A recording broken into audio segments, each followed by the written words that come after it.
This video will go over the 5 things that you need to be doing in Predecessor to be able to carry your team effectively and efficiently as possible. So, with number 1 being where you are in a lane. Where you are in a lane. Why does it matter? So when you go to the duo lane, which is always in between the Raptor pit and the gold buff, you need to think about, okay, so whenever my jungler tries to gank, where is he going to come from? He's not going to come from the gold buff because that's impossible. He's always going to be coming from the fog wall. So you always need to position yourself as a carry in a way to force the enemy duo to be on the side of the minion wave that is closest to the fog wall. Not really a whole lot of people talk about this. I haven't really seen it really ever. But if you position yourself to the side of the minion wave closest to the gold buff all the time, you will have at least you will have more reaction time, and you also force the other duo out of position. So your jungler can make more effective ganks and all that. Now, the second tip that I can have is the gold buff. You need to fight for the gold buff. You need to contest the gold buff. You always got to do this. Now, another thing with the gold buff that makes it so that you can use to your advantage is you can schedule your ganks with the jungler, if you have comms with them, to come to your lane whenever the gold buff's about to come up. Because if you basically lure the other duo lane into the gold buff, I guess pit, let's just call it a pit, it'll be fine. And that leaves so much more distance and so much more things to work with because they don't know you're coming, because if they don't ward, it's even more of a surprise. And if they do have wards, that gold buff is completely free. There's no way they go to contest it because they know the jungler is right on the other side of the fog wall.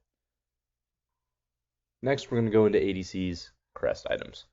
The first one that we're going to talk about is Pacifier. This gives you 15 power, 10 attack speed, 20% crit chance, and 5% lifesteal. The active for this crest is a dash. You can think about it as similar to a Twin Blast dash. And if you kill somebody within the next 6 seconds of using that dash, you can dash again. So this is a multi-kill item. It's kind of like the multi-blink from Paragon if you played it. It's pretty much a standard blink item in any MOBA that you've probably ever played. And this item, I only recommend going this item when you're really ahead, because I think that the other crests deliver a lot more extra bonuses that are more, I would guess, more useful. But on to the next one. This next crest item we're talking about is Liberator. This will give you 10 physical power, 15 attack speed, 20% crit, and 5% lifesteal. The active for this is to give you a cleanse of all debuffs, and you gain a shield upon activation for 2.5 seconds, or until the shield is gone. So the utility of this item is that, let's say Riktor pulls you or Riktor ults you, you activate this. Let's say you're in the middle of his pull. If you get pulled, you activate it when you're halfway to him, it'll just stop you, and you'll be able to be free. And same for an ult, same for steal, same for everything. So I think this item is unbelievable against high CC comps, because steal is going to, like, let's see, they have a steal, they have a riktor, they have a rampage, they are going to do anything and everything to stun you, to get damage on you, and to get you out of position. So in my opinion, I do think that Liberator is the best crest item for the ADCs, but let's explain the next one. The final crest option that you have as an ADC is Eviscerator, which gives you 12 power, 20 attack speed, and 20 critical chance. This is the only crest item that does not give you lifesteal. So what this does is when you activate Eviscerator, you gain 10% attack speed, and your basic attacks get empowered and deal true damage for 6 seconds. Now, each successful hit, it'll increase by 5% of your physical power. So you can think of this very similarly as Sparrow's passive. So, and it does stack with Sparrow. That's why for Sparrow specifically, I highly recommend Eviscerator. But it is a good item for other heroes, but I do recommend this only be used for Sparrow. But other than that, it is a really good anti-tank. If you have a Steel, a Rampage, if they have a Steel, a Rampage, and a Sev, you're going to want to get Eviscerator because you're just not going to be able to kill people very easily. This shreds tanks. It is a very, very useful anti-tank item. So now let's talk how to build your ADC. So I have it laid out here. Whichever ADC that you choose, the core 4 items are always the same. At least in my opinion, they should be the same. This is the easiest way to get high damage output and be able to carry your team. You do not have to use this exactly. This is just what I recommend because anybody can do it. Now, let's start with Drongo first. So Resolution, Vanquisher, Imperator, and Demolisher are pretty golden standard as of right now, and you don't really want to get anything else. I think attack speed is kind of a waste because of you can just get damage per shot, and it makes more sense. So with Viper, the only item that is different with Drongo is because it gives you a corrode upon attack hit, and that also transfers into your abilities, and that as well gives you ability cooldown, which is nice.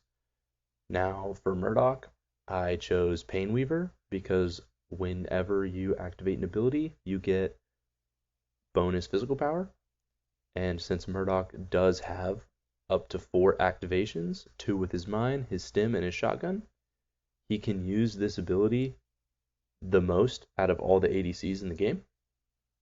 So I think proccing, if you are actively aware of how to do this and want to do this, this is the best thing to do. So with Sparrow, I pick Augmentation because it gives you bonus attack speed and it gives you 15% movement speed while using your ultimate.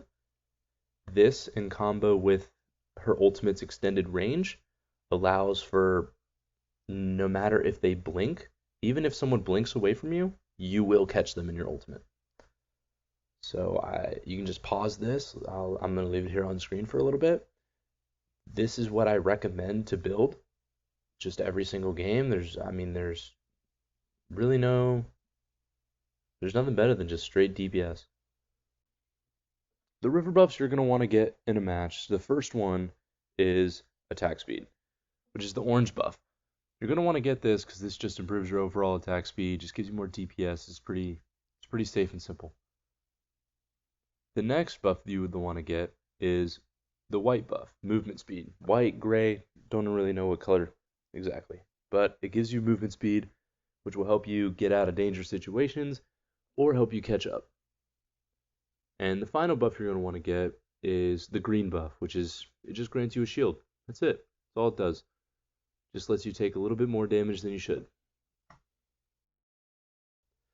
Now that you have a general idea on how to play the role and better understand how a carry is supposed to play, you need to understand that you need to get as much gold as possible all the time. You need to be shooting minions all the time if your team is down. Now if your team is up, you can kind of prioritize on kills for most of your gold, but still CS often and plentifully. Now that you understand your build and you understand the crest items, you have more knowledge as a carry in general, you can start looking at what specific ADC you like to play. In my personal preference, I think Drongo is the best ADC in the game because he has more utility, and hopefully you will understand too which one you prefer, and you can make sick plays like this to save games for your team.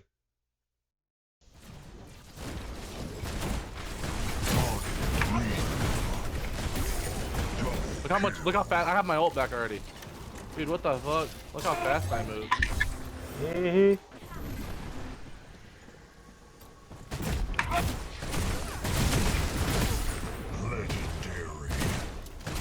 Get that thing away from me! What the